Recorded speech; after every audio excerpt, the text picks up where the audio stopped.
pagpalang araw po sa lahat. Nandito ako ulit upang magbahagi sa iyo ng kabutihan ng Panginoon. Nais ko ibahagi sa iyo ang Salmo 100, versikulo 5.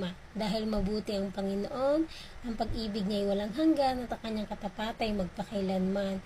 Ito ang dahilan o Kiko, kung bakit ako ganito katatag, kung bakit ako ganito kasaya sa kabila ng problema at sitwasyon na kinalalagyan ko. Dahil alam ko ang pag-ibig ng Panginoon ay hindi ko makikita, hindi ko makahanap o mararamdaman sa kahit sinong tao. Tanging ang Panginoon lang ang nagbibigay nito sa atin.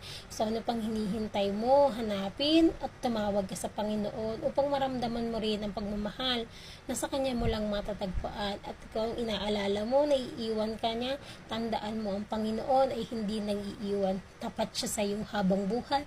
Habang nabubuhay ka, ay tapat ang Panginoon. So ano pang hinihintay mo, magbasa ka na at maramdaman mo din at makita mo ang kabutihan ng Panginoon sa iyong buhay. Siyempre, hindi lang ako ang anak ng Panginoon, pati ikaw. So ano pang hinihintay mo? Samahan mo ako magbasa at samahan mo ako magpalago sa presensya ng Panginoon. Yun lang. Bye. God bless.